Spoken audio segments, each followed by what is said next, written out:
We want to welcome everybody who's joining us here in person and also the individuals who will be watching online as well. We were feeling under the weather this past week and a half, I would say, and we're glad to be back in God's house. Did everybody say that? This morning we're going to continue our study in Paul's letter to the Thessalonian church. So if you brought your Bibles, please turn with me to 1 Thessalonians. Well, we're going to be covering 1 Thessalonians 4, verses 9 through 12. 1 Thessalonians 4, 9 through 12. And the Word of God reads, "Now as to the love of the brothers and sisters, you have no need for anyone to write to you, for you yourselves are taught by God to love one another. For indeed you practice it toward all the brothers and sisters who are in all Macedonia. But we urge you, brothers and sisters, to excel even more, and to make it your ambition to lead a quiet life, and to attend to your own business, and to work with your hands, just as we instructed you, so that you will behave properly toward outsiders, and not be in any need." Let us pray. Holy Spirit, we ask for your help. We ask for your assistance this morning. Teach us your powerful word. We ask that you drive your eternal word deep into the most profound parts of our hearts. Not just so that we can hear your word, but so that we can live it for your glory.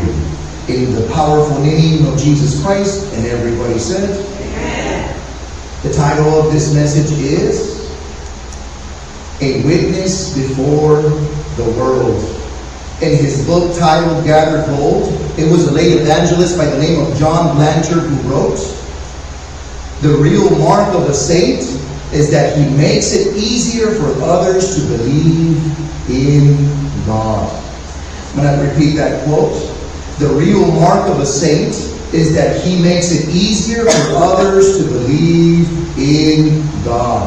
In other words, what that brother meant was this, brother and sister. When people who are lost, people who hate God, people who are children of the devil, when they see us live our lives, they should be able to see our Savior, Jesus. And everybody said? Amen. This brings us to the central idea of this message, which is this, and it's going to be on the screens. As God's children, we are to live godly lives before a watching world. I'm going to say that one more time. As God's children, we are to live godly lives before a watching world. Let's get right into it.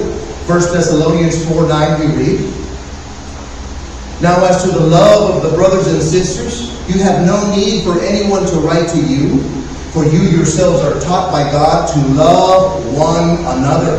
Brother, sister, do me a favor, zero in on the first word of this verse. It is the word now. By starting with the word now, Paul moved from the topic in the previous verse to the topic in this verse. By starting with the word now, Paul transitioned from the previous sermon, which we talked about purity. Now he is writing about love. From a show of hands, how many of you were here to hear that sermon, the last one that I preached here at this church? Ladies, see your hands. We talked about lust. We talked about sexual immorality. We talked about adultery. We talked about sex within the confines of a biblical marriage. And you know what I felt, brothers and sisters? I felt that it struck a nerve here with our church. I felt that it touched people's hearts. The Holy Spirit penetrated people's hearts. And I'm going to say what I said back then a couple of weeks. It's one of those sermons that needs to be preached every couple of months. See you know? Now, here in this sermon, the apostle reminded the church that they had been instructed by God Himself, directly by God Himself, to do what? To love each other. Read the last part of the verse. "For you yourselves are taught by God to love one another." What does that mean? It means that loving one another was not new information for the Thessalonians. It means that those brothers and sisters, it was not a new doctrine for the church that they had just learned right then and there. God Himself had taught them how to love one another. In a similar manner, brother and sister, we have also been taught by God how to love each other.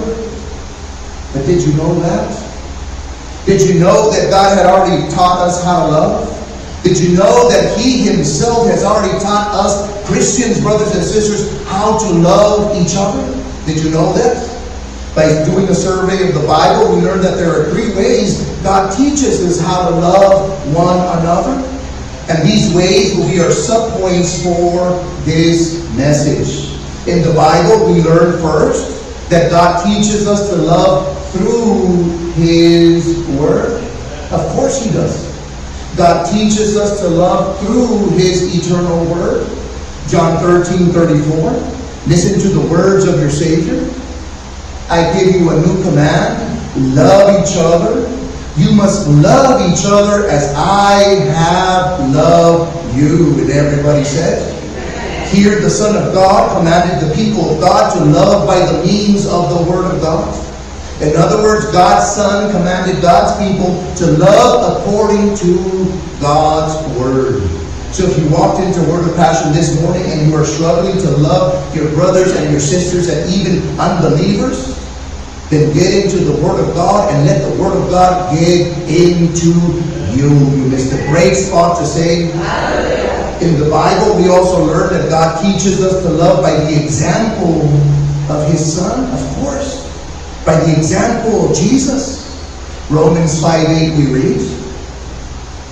But God showed His love to us while we were still sinners.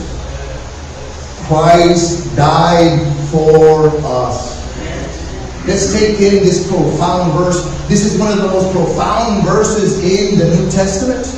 In this verse, brother, sister, we learn that the Lord didn't die for us when we got saved, or when we got baptized, or when we started serving at Word of Passion. The Lord died for us when we were living a life of wickedness and ungodliness and unrighteousness. Let's put things into perspective right now. I'm going to ask you for a favor. Think about that season in your life when you were the farthest away from God. Think about that season in your life when you were committing the grossest wicked sins. Think about that season in your life when you were headed towards eternal destruction. You were running towards hell.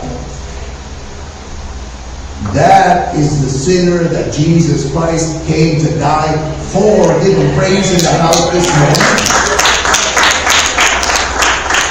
Glory to God for that awesome, profound truth. Again, God teaches us to love by the example of His Son Jesus, of course. And last but not least, in the Bible, we also learn that God teaches us to love through His Spirit. Romans 5:5 we read. Now hope does not disappoint, because the love of God has been poured into our hearts by the Holy Spirit who was given to us. If we can put on our observation glasses right now as we observe, unpack this verse. This verse does not say that God's love will be poured into our corazones next week or next month or in the next quarter. Here we learn that God's love has already been poured into our hearts. So the moment when we trusted in Christ for our salvation, like a mighty, powerful, forceful river flowed into our hearts, the Spirit of God filled us with the love of God. So that means that you walk into this church this morning full of God's eternal love. Did you know that? And brothers and sisters, God did not fill us with His love so that we can hide it or store it or hoard it or save it for tomorrow or save it for heaven. God gave us His agape love so that we can give it away to one another. Again, you missed a great spot to sing. But Pastor, I have a question. I'm listening to what you're saying. I have a question. I'm curious. How much of God's love do I possess? Is it a small amount? Is it a más o menos amount? How much of God's love is in my heart? Do me a favor, zero in on the word poured. This Greek word carries the idea of a large quantity. This word pour carries the idea of a large distribution. That is what you have of God's love, brother, sister. You possess enough love to love every person in every situation in every single season of your life. And everybody says?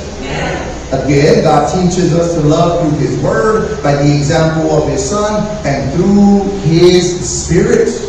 So just like God had taught the Thessalonians how to love, He has also taught us how to love as well.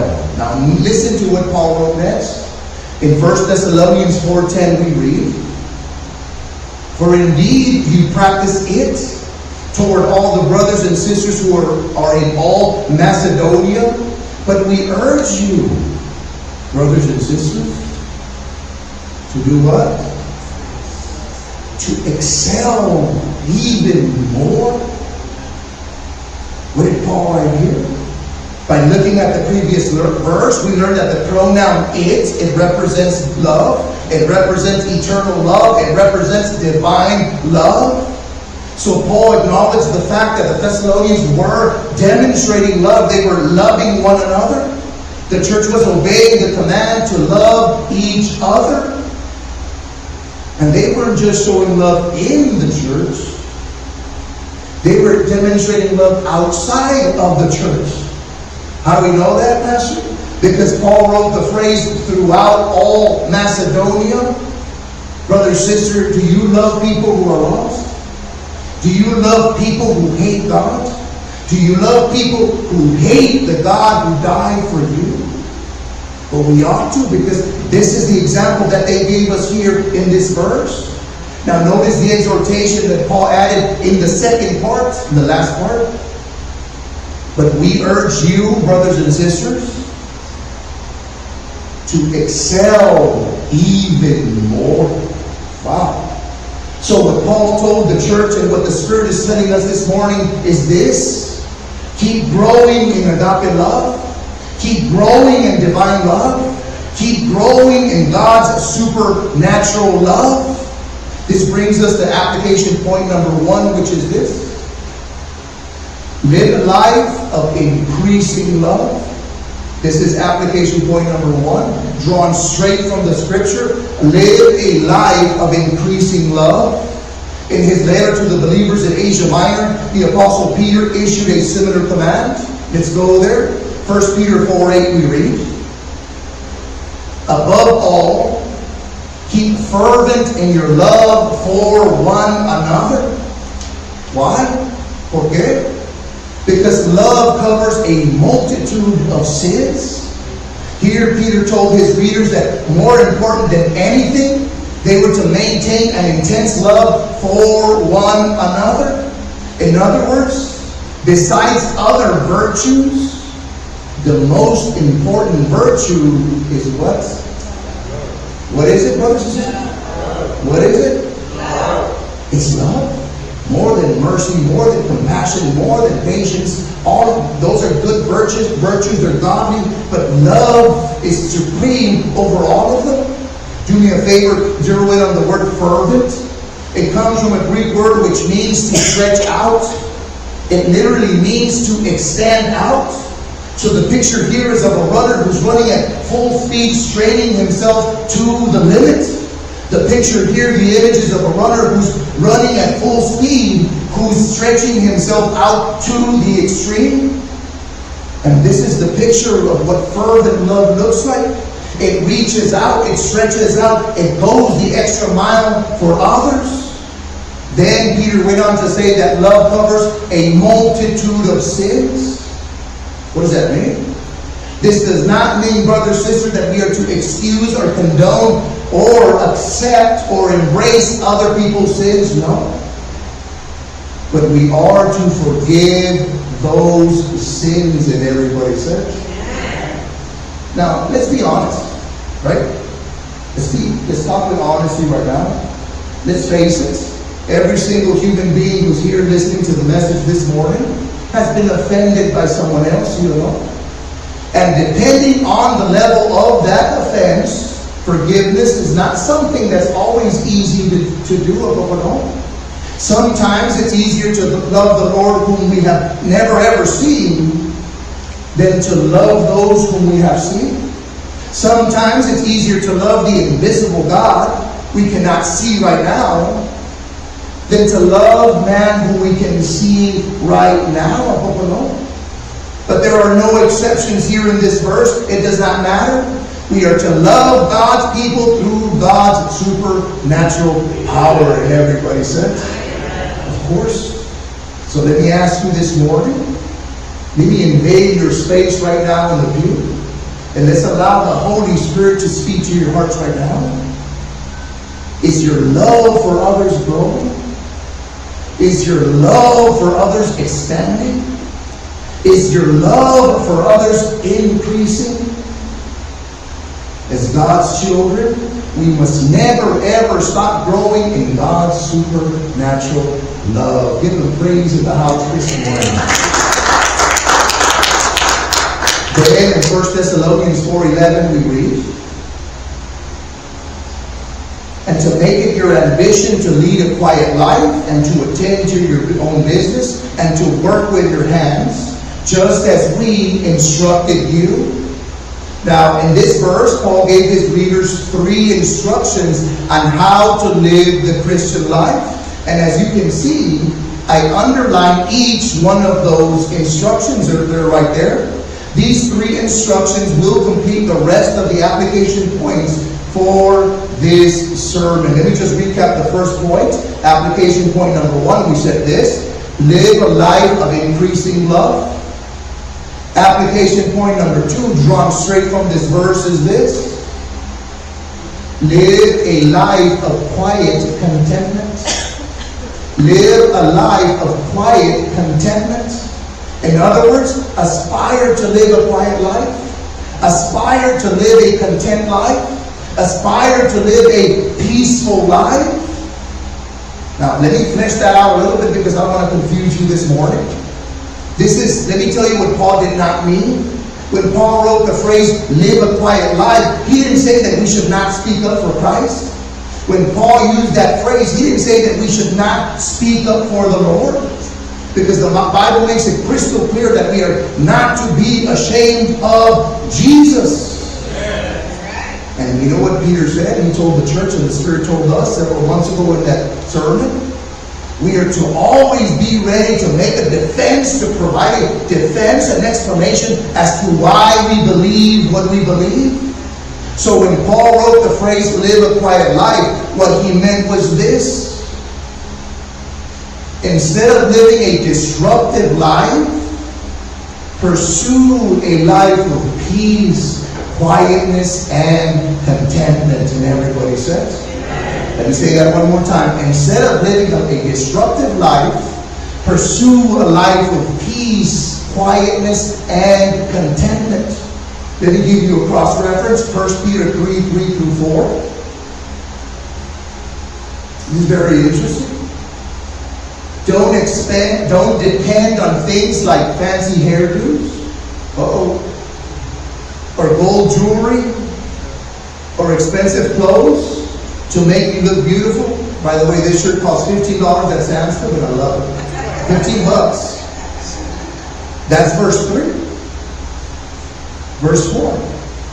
Be beautiful in your heart. Be beautiful in your corazón. But how? It's right there. By being gentle and quiet. This kind of beauty will last, and God considers it very special. Let's think about what we just read right now. By studying these verses, Peter wrote about 2 types of beauty. Solamente dos, not 5, not 10, not 20, just 2 types of beauty. A beauty on the outside and a beauty on the inside. And Peter told us that the beauty on the outside does not last, but the beauty on the inside does last. So again, what's the beauty that's on the inside, brother, sister? What is it? By being gentle and quiet. So the lesson here is obvious. Gentleness and quietness are the kind of beauty that endures. In other words, the beauty of gentleness and quietness never ever fades away. Now pay attention to the second part of the verse. God considers it very special. God himself considers gentleness and quietness special and unique. What's the lesson there? It's obvious. Gentleness and quietness pleases God. Gentleness and quietness pleases God's Son. It pleases the Lord. So, brother, sister, do you want to live a life that pleases God? Do you want to live a life that pleases the Lord? Then, brother, sister, live a life of quiet contentment. And everybody says. Then in the middle part of 1 Thessalonians 4:11 we read, and attend to your own business. This is the second instruction from this verse. And attend to your own business. This brings us to application point number 3, which is this, straight from here.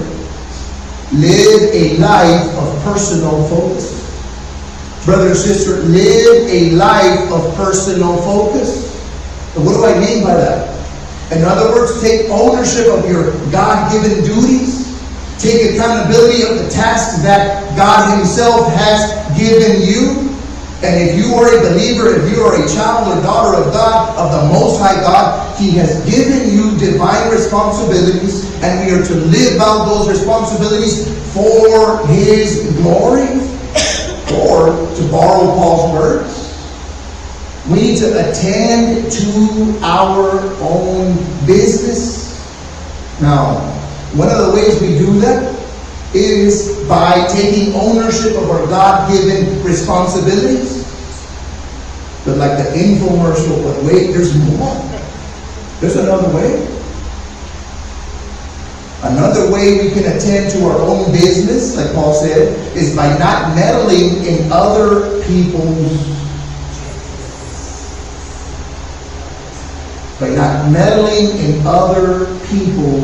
business. In fact, I just shared with you the textbook definition of what is known as a meddler. A meddler is someone who gets involved in other people's affairs. A meddler is someone who gets involved in other people's business. In Spanish, there's a dicho for meddlers. Some of you might have heard it before.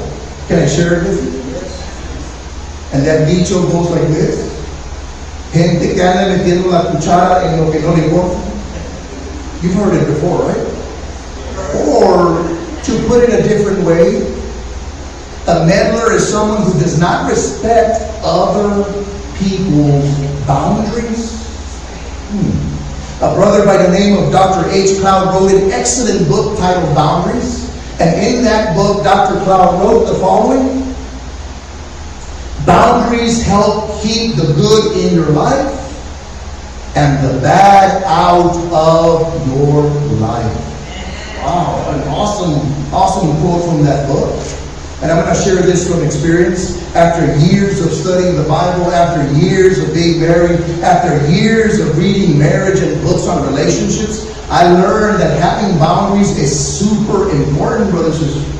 It's important in every single relationship, regardless if you're talking about friends or co-workers or relatives or marriage. And there is a simple truth, but important truth that I've learned over the years. And I'm going to share it with you this morning. It's important. And I want you to evaluate and examine your life this morning to see if this truth applies to you. There's a high probability that it does. Can I share that truth with you?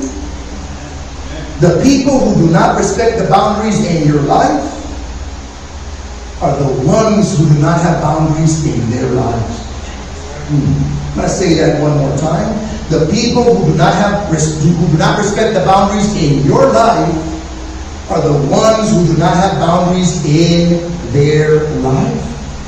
But brother, sister, as Christians, according to God's word, we need to respect other people's boundaries. We should not meddle in other people's affairs. In the book of Proverbs, Solomon warned us of the consequences of doing this right here. Proverbs 26:17 we read. He who passes by and meddles with strife not belonging to him is like one who takes a dog by the ears, by the orejas. But what does that mean? In Bible times, dogs were not pets, domesticated pets like they are today. Back then, dogs were dangerous, aggressive scavengers. So grabbing a dog by the ears was the same as inviting trouble. And that's because it was impossible to grab a dog by the ears without getting bit by that dog. And this is the warning that Solomon gave us here in this verse. Just as seizing a dog might bring unnecessary pain, so does meddling in someone else's affairs. So let me give you the simple application here. This ought to be in Proverbs. Sometimes, brother, sister, the most supernatural, spiritual thing we can do is to mind our own business. You missed a great spot to say. Hallelujah. Again, you're making me nervous. In the last part of 1 Thessalonians 4:11, we read, this is the third instruction from verse 11, right here. And work with your hands, just as we instructed you. It's right there. This brings us to the fourth and final application point, which is this. Live a life of faithful labor. Live a life of faithful labor.